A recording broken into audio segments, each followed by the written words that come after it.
ከጠገበ አሳማ የራበው ሰው ይሻላል።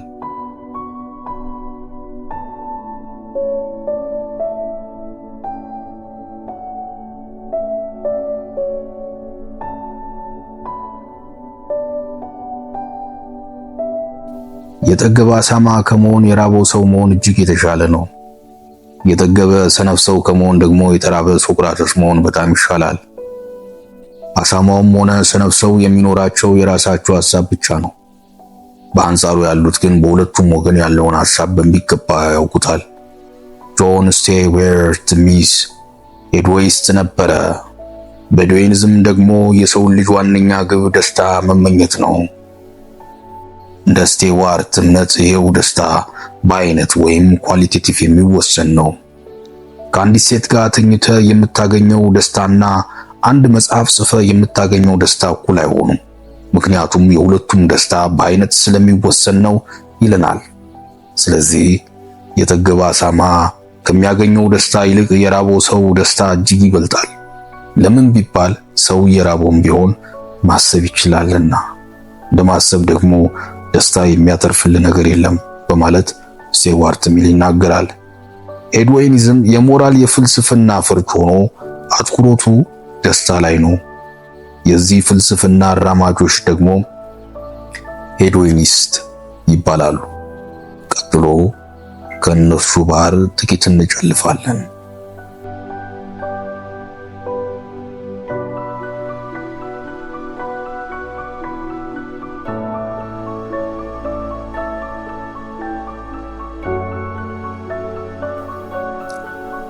የሶቅራጥስ ተማሪ የነበረውና ከክርስቶስ ልደት በፊት በ435 በሊቢያ ተወልዶ በ366 አቴና ውስጥ የሞተው አሪስቲፐስ የሄዶኒዝም ፍልስፍና መስራች እንደሆነ ይገመታል። እንደ አሪስቲፐስ እምነት ለአንድ ሰው መልካም ሕይወት የሚባለው ለደስታ ብቻ ዋጋ ሲሰጥና መከራን ለማስወገድ ሲችል ነው የሚል ነበረ። ይሁንና ለተማሪዎቹ አዘውትሮ የሚነግራቸውና የሚያስጠነቅቃቸው ደግሞ በማንም ላይ መከራ እንዳያመጡና እነሱም ቢሆን መከራን እንዳይቀበሉ ነበረ። አሪስቲፐስ መምህሩ እንደነበረው ሶቅራጥስ የሚያስተምረውን ነገር በተግባር መፈተንን ይወድ ነበረ። ምንም እንኳ ሰው የሕይወቱ ግብ ደስታን ማግኘት ሊሆን እንደሚገባው ያምንም፣ ደስታው ግን በስግብግብነትና የህሊና ማመዛዘን በማጣት ሊሆን እንደማይገባው አዘውትሮ ያስተምር ነበረ።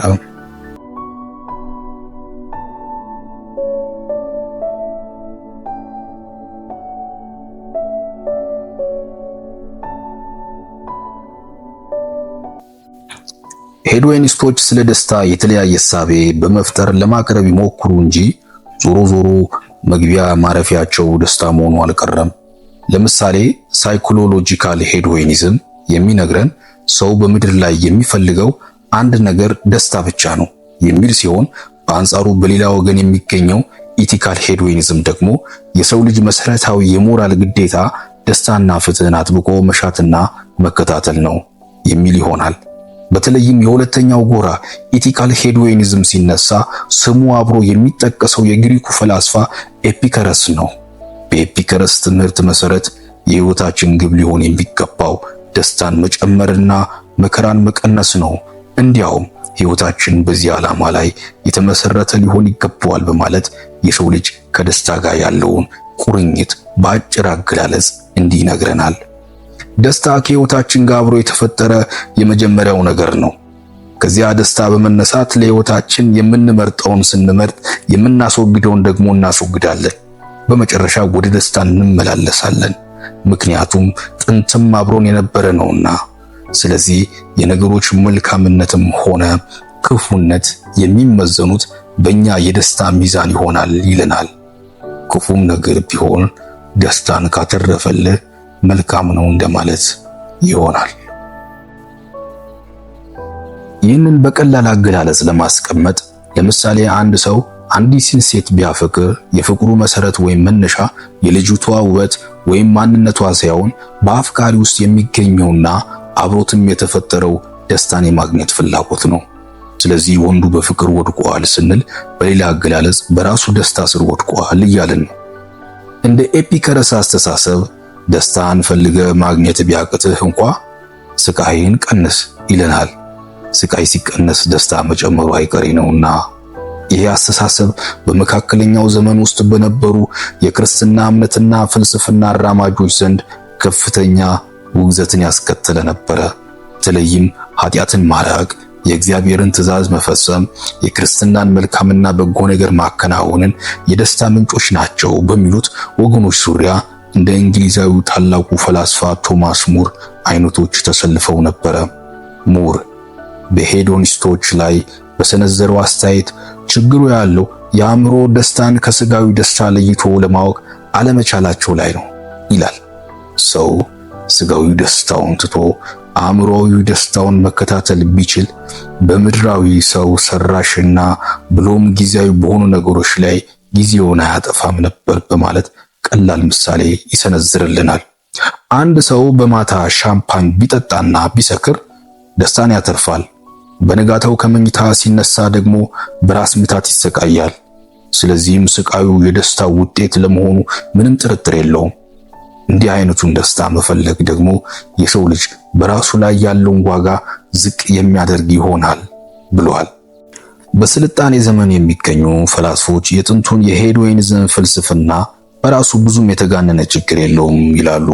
ምክንያቱም ሄዶኒዝም ከአርስቲፐስ ዕድሜም በላይና እንዲያውም የሰው ዘር በምድር ሲፈጠር አብሮ የተፈጠረ ነው በማለት የአዳምና ሔዋን የስህተት መሰረት ይሄው ሄዶኒዝም እንደነበረ ይነግሩናል። ሴቲቱም ዛፍ ለመብላት ያማረ እንደሆነ ለዓይንም እንደሚያስጎመጅ ለጥበብ መልካም እንደሆነ አየች። ዘፍጥረት ምዕራፍ 3 ከቁጥር 6። በዚህ አካሄድ ከአርስቲፐስ በፊት አዳምና ሔዋን ሄዶኒስት እንደነበሩ እንረዳለን። ስለ አርስቲፐስ ፍልስፍና ብዙም ዕውቀት የሌላቸው ደግሞ በደቀ መዝሙሩ በኤፒከረስ በኩል ሄዶኒዝምን ተዋውቀውታል። በተለይም በዘመኑ ሆነ ከዚያም በኋላ መጽሐፍ ቅዱስ የተማሩና የሕጉን መንገድ የተከተሉ ከኤፒከረስ ተማሪዎች እንዲጠነቀቁ ተከታዮቻቸውን ይመክሩ ነበረ። በመጽሐፍ ቅዱስ የሐዋርያት ሥራ ምዕራፍ 17 ላይ ሐዋርያው ጳውሎስ በአቴና ከተማ የጣዖት አምልኮ መውላቱን አስመልክቶ በብስጭት መንፈሱ ይታወካል። በዚህም ምክንያት በየቀኑ በገበያ ከሚያገኛቸው ሰዎች ጋር ይነጋገር ነበረ።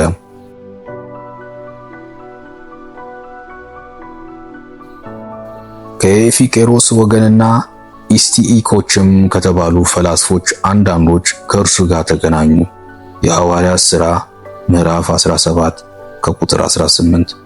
መጽሐፍ ቅዱስ ኤፊቆሮስ የሚላቸው እንግዲህ የኤፒከረስን ተከታዮች ነው። ሐዋርያው ጳውሎስ ከነዚህ ሄዶኒስቶች ጋር ባደረገው ክርክር ሐሳቡ እምብዛም ተቀባይነት አላገኘም ነበረ። በወቅቱ የአቴና ሰዎች ብቻ ሳይሆኑ ከተማዋን የረገጠ እንግዳም አዲስ ነገር ከመናገርና ከመስማት በቀር ለሌላ ጉዳይ አይውልም ነበረ። ይህ አዲስ ነገር ደግሞ በዋነኝነት የሄዲስቶች ፍልስፍና ነው። የሚያሳዝነው ግን በኋለኛው ዘመን የነበሩት የኤፒከረስ ተማሪዎች ከአርስቲፐስና ኤፒከረስ የሰሙትን የሄዶኒዝም ፍልስፍና ወደ ተራ ደስታ ወርደውት በስጋዊ ፍላጎት ላይ ብቻ የተመሰረተ ፍልስፍና አድርገውት እንደነበር እንረዳለን። ይሄው ቆይቶ ለሄዶኒዝም መውደቅና በተራቢስ እሳቤነት እንዲታይ ከፍተኛውን ሚና መጫወቱን የዘመናችን ፈላስፎች የሚናገሩት እውነት ነው።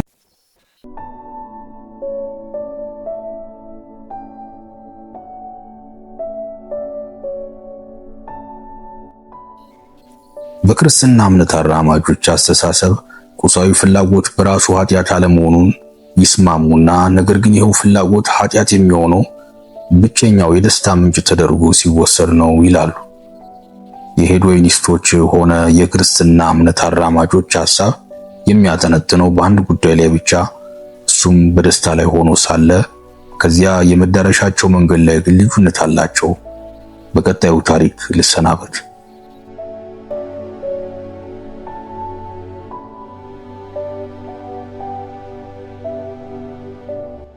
አንድ ቀን አንድ ሰው ወደ ኢየሱስ መጣና መምህር ሆይ የዘላለም ሕይወት ወርስ ዘንድ ምን ላድርግ አለው።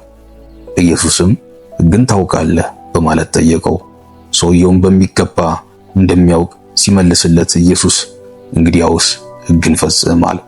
ከልጅነቴ ፈጽሜያለሁ፣ የጣስኩትም ሕግ የለኝም በማለት ሰውየውን በድጋሚ መለሰ። በል ያለህን ሸጠ ለድሆች ስጥና ተከተለኝ አለው። ሰውየውም እዚህ ላይ እያቅማማ ምድራዊ ደስታዬን ከማጣስ መንግሥተ ሰማያት መግባት ይቅርብኝ አለ። ኢየሱስም እውነት እላችኋለሁ ሄድዌኒስት መንግሥተ ሰማያት ከሚገባ ግመል በመርፌ ቀዳዳ ቢሾልክ ይሻላል አለ። ኖ እስከ ዛሬ ድረስ የሄድዌኒስቶች ፍጻሜ ገሃነም ሆኗል። ኃይለ ጊዮርጊስ ማሞ። ጥበብ ከጲላጦስ